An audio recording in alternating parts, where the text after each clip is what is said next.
Welcome to Medica Wellness Studio. I'm Angelika Maria Koch with the educational videos about how to live optimal health and vibrant well-being as I continue to guide you step by step through an amazing and life-transformative process, empowering you to connect with your body and soul in a completely new way again. Welcome to part 2 of the First Chakra video of the Discovery series, Radical Chakra Healing in the New World.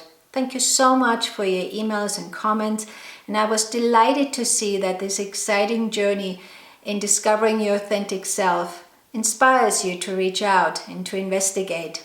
So to stay updated as I post videos every 2 weeks, I encourage you to subscribe to my channel. In the last video, we explored the metaphysical definition of the first chakra called Muladhara. And in today's video, I will share with you how to heal common ailments which are related to the first and the second chakra, like in this case, Irritable Bowel Syndrome or IBS. And I'm a living example how to be free of these horrible abdominal cramps, because I used to suffer from it for years and I know how to break through, and I want to share that with you today. The base chakra relates to the planet Saturn as well as to the metal lead. It is an earth element and also relates to the sense of the smell, and it radiates a fantastic red vibrant color. So it is full of passion, full of movement, full of dynamic vital force if we choose to connect with it. Now, as you can see already from the choice of the elements, it is the most dense chakra. It's the spinning wheel of energy within the body. Now, the core lesson here is to own and empower your individuality as an authentic and sovereign being, in combination and honoring your tribe, your family, and your lineage. By mindfully letting go of old and outworn conditioned belief systems, which you have either inherited from that lineage or which are still affecting you today. That is the core lesson here. And it's a very fine line to hold these two aspects in balance. I hope the questionnaire, which I gave you in the last video, gave you some deeper insights of your relationship to your first chakra. As already mentioned, it is the lower abdomen which we want to look at today. So we talk about the lower spine, the rectum, this descending colon, the sacrum, anus, Leydig cells, which have to do with the production of testosterone, everything to do with the lower abdomen. A very common ailment which affects most of our modern population is Irritable Bowel Syndrome or IBS. So let's have a look at its meaning first and how you can effectively heal your long-standing abdominal cramps and this alternating or changing bowel habits. Yes, we're going to be a little bit frank today in this video, but so what? So most often it can express itself in general lassitude or debility. You feel tired and exhausted all the time. There can be an abnormal taste in the mouth, like metal-like. There can be excessive salivation. There can be definitely edema or swelling in the feet and the hands. You have joint pains. There can be vomiting and fever. There can even be a dryness in the throat and the mouth, and I've seen a lot of heartburn and burning around the cardiac region as well. The person usually passes sort of a leonteric, thin, dried, there's even undigested food stool as well as with mucus. Now, Irritable Bowel Syndrome is a common disorder of the intestines and leads definitely to cramps, a bloated feeling, and these changing bowel habits. Now, some people with IBS, they have constipation, while others, they have just the diarrhea, or a few have both. Now, the medical community really doesn't know the cause of it and calls it a functional disorder because there's no sign of the disease. So you have a colonoscopy and it's very frustrating. You can even point to that pain and they can't find a thing. So they think like it's all in your head. It's very, very disillusioning experience. And so the IBS really causes enormous distress and discomfort. But it really does lead into harmful diseases.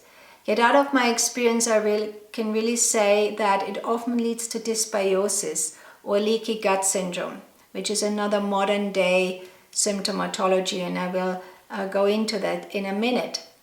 So IBS is also called spastic colon, so you can see it's already about cramps, as well as idiopathic or nervous diarrhea. So when there is constipation, we have a sluggish contraction of the bowel, and when we have diarrhea, we have an overactive intestine happening here. So as you already can see, the inherent rhythm of the bowel movement or peristalsis is really effective here. Now, from previous videos, you maybe can remember that I mentioned that the whole digestive system is really a nervous system, as it is encased with the autonomic nervous system, which we don't have a willpower over it, and the general nervous system. So everything, which affects you on an emotional level will affect your intestines as well. And then they get upset. That's why it's called Irritable Bowel Syndrome. Now, the culprits with IBS is often a culmination out of emotional upsets and dietary factors. Now, anxiety, nervousness, panic attacks is the top of the list here. I really would say yes.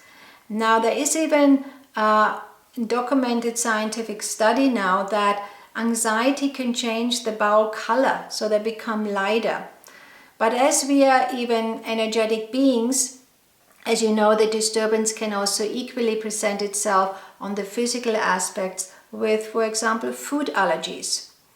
Now, I would say lactose intolerance in terms of the dietary factors with milk and milk products is again on the top of the list.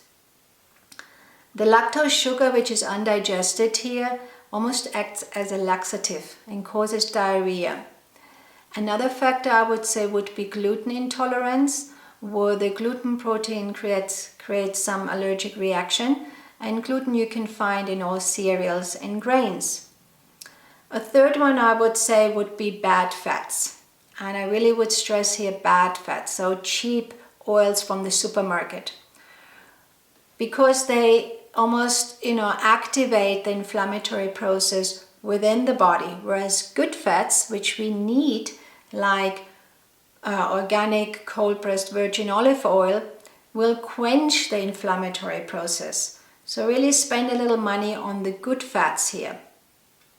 I also would say spices, as well as excess coffee, tea, chocolate even, carbonated drinks, and as I said, spices could be a trigger. But just for your notice, constant diarrhea may be a vitamin deficiency. And I would say here vitamin B12 comes here, niacin, as well as folic acid. And particular for the women out there, yes, it's for the men too, but I've seen it more with the women, check your thyroid. If you have an underfunctioning thyroid, your intestinal function is definitely affected, and vice versa. If you have chronic IBS, your thyroid will be affected. So, rather than taking just the thyroid medication, take care of your intestines as well. I also never underestimate the possibility of parasites here, of course. Diseases of the pancreas often show like sudden, large and very fatty stools. And here we can see that there is a deficiency of digestive enzymes, which in IBS is definitely there.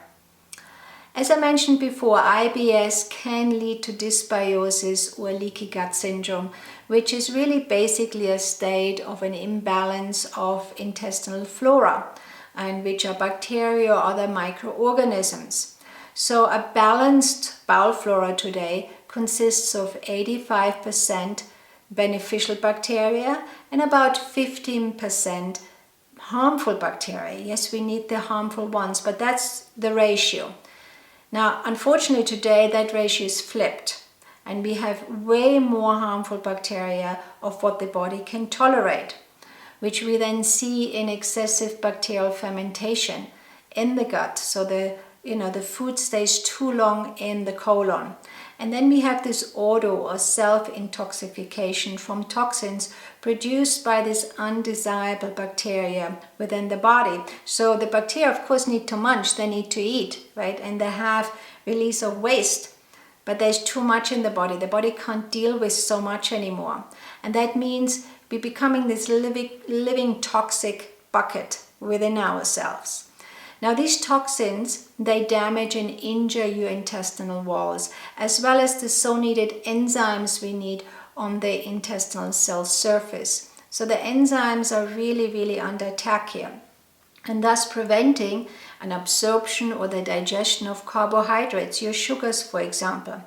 And then what happens, because of this bacterial fermentation, we have the mucus in the stool. That's why you have maybe ulcerative colitis. Right? So it can lead into something else. But let's go back to the common IBS. So before we go into the actual remedies and therapeutic tools, I advise you try to change your diet. Really try to get out the milk products, the excess coffee, the tea, carbonated drinks, and also start to eat slowly. Chew well. Create an environment which is peaceful for your intestines as well as yourself, and not just grab the sandwich from the subway running to work. That doesn't help your intestines to create a natural peristalsis, a natural rhythm within yourself, because you are not able to give it to your intestines in the first place. I also would like you to stop unsuitable food, like too much fried food, fatty food, of course, hot spices I talked about, and anything which is flavors producing. Even if you eat too much cold food, even if it's healthy, like too many salads, that can produce a lot of flavors within yourself. And you really want to avoid flavors producing products. Even kale can do that, right? And some people are very sensitive to onions or beans or things like that. You also want to incorporate more fiber, because it then alleviates your constipation. Definitely stay away from tobacco. It's not good for IBS. But I tell you, the main breakthrough, in talking about myself, will be taking care of your emotional upsets. And that's the main trigger here. So relieve your anxiety attacks, eliminate nervous tension, possible, whenever possible. Now, daily breathing exercises come here, meditation, yoga practices. They respond so well for IBS. And I can wholeheartedly suggest here Kundalini Yoga medical meditations. One is called Sat Kriya, which is really the most powerful meditation in the science of Kundalini Yoga. It is, with regular practice, it increases not just your lung capacity, it perfects the functioning of your organs, it stimulates the circulation, but it generates great energy. And what it does, it brings up your stagnated first chakra energy, the Kundalini, up towards the spine. And this is what we really want with IBS. It's very important. I can suggest you here a fantastic book called Meditation is Medicine from Dharma Singh Khalsa and Cameron Stout, which gives you great info about these practices. So rather than taking your antispasmodic and anti-inflammatory drugs, which really are detrimental for your bowel flora, I really offer you here more natural, effective therapeutic tools without side effects. So regarding natural supplements, you will need a certain range here. I would say magnesium is one of them, zinc, glutamine, fish oils. We want to bring in good fats, digestive enzymes, big one here, and definitely probiotics, right? Bringing your acidophilus, reseeding the bowel flora again, but also prebiotics in the food or in the means of fermented foods like sauerkraut on a daily basis. Fiber, is so important, just to get in good natural fiber. Also from the Ayurvedic field, I really suggest here Triphala, which is a combination out of 3 Ayurvedic herbs. Works very well here as well. But I also highly recommend the gastrointestinal wellness programs from my website medicanova.net. So go to the wellness programs and click on it, and there's a drop-down menu which brings you to the gastrointestinal wellness programs. There are 2 of them, and they work superbly for this condition. Of course, I'm a homeopath, and so I will share with you some over-the-counter, simple 3 homeopathic remedies. There's nothing to be afraid of homeopathic remedies. They work very well, and go and see. I mean, it can only get better. You're already in pain. So the first one which I would like to talk about is called Nux vomica. It's very, very common used, and it's a strychnine tree from Southeast Asia and India. And you want to get the potency 30. So over the counter you usually get 6 or 30. So it's called Nux vomica 30. Now in homeopathy, as you have seen before many times, we not just treat the symptomatology, we treat the totality of the person, the whole person. So yes, we want to see which individual expression of your symptoms are, but I want to also know what personality you are.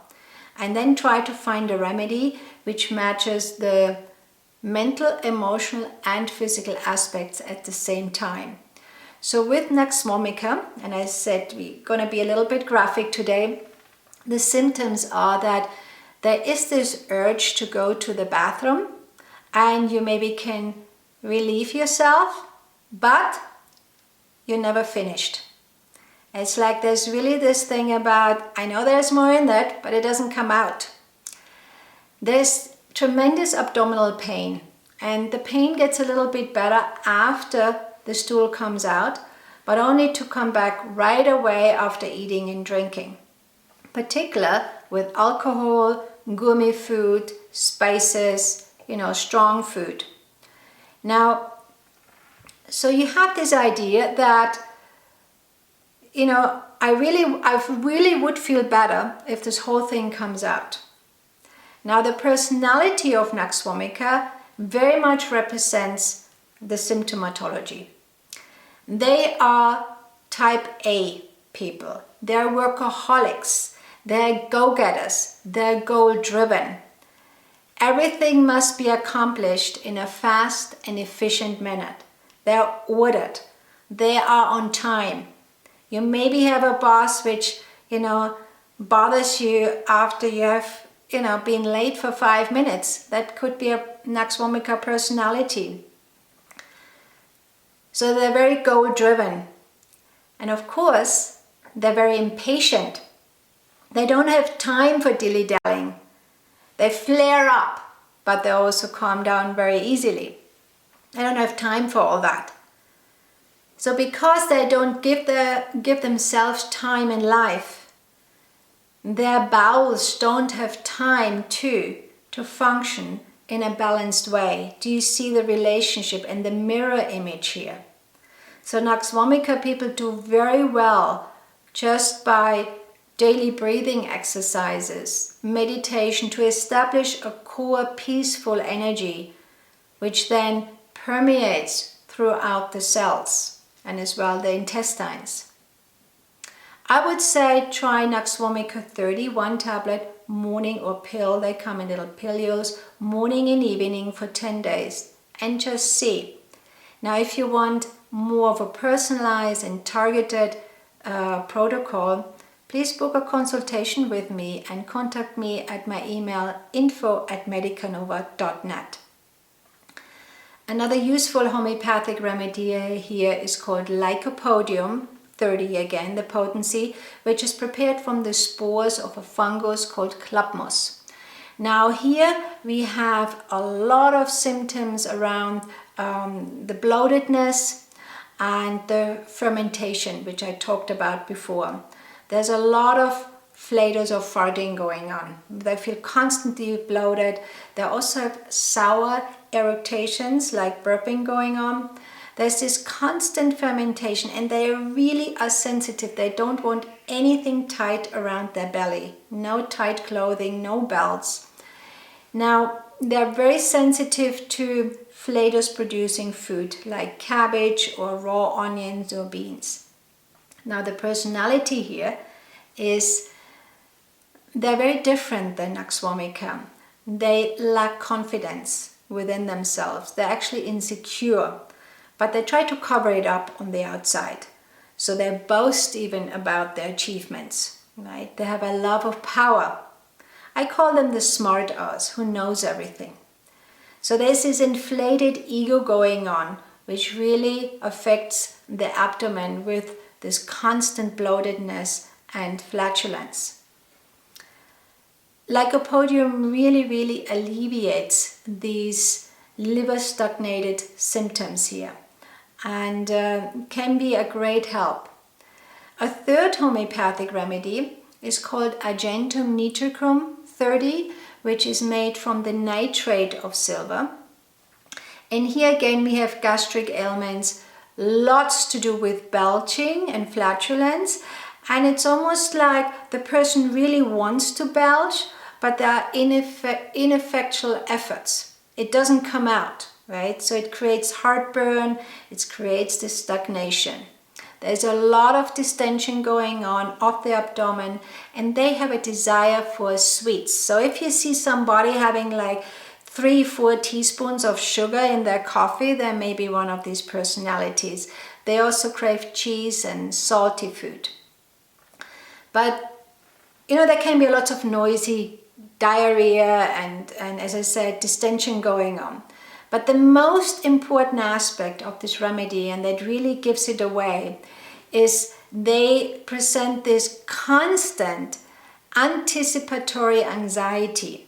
They are constantly anxious, right? That's where I talked before. IBS has a lot to do with nervousness and anxiety. So this underlying anxiety can be maybe displayed in fear of public speaking, even going to the dentist, or going to a job interview, or even going to church and it ends up in diarrhea. They're constantly nervous. And because of their nervous tendency, they're very hurried in nature. And they even can, tremble with their hands and feet because they're constantly nervous. So this remedy would help so much for their anxiety, irritated intestines. But of course, there are many homeopathic remedies out there for IBS. And in order to match the indicated remedy to the presenting symptoms, you need to look at the personality, at the whole person. As I said, I'm here to help. So if you want a consultation, contact me at my email info@medicanova.net. And for the ones out there who really would like to know more and learn about my work in homeopathy and quantum healing, I encourage you to have a look at my website medicanova.net at the online academy, where I offer fantastic comprehensive online courses. So in 2 weeks, I will continue with the second chakra, and in the meantime, have the courage to look and heal your still unresolved family issues and conditioned limited belief systems within yourself, as well as following the suggested steps of this video. And I can reassure you, your cramps, your abdominal cramps and your frustrated intestines, that pain will be a pain from the past. Till next time, much love.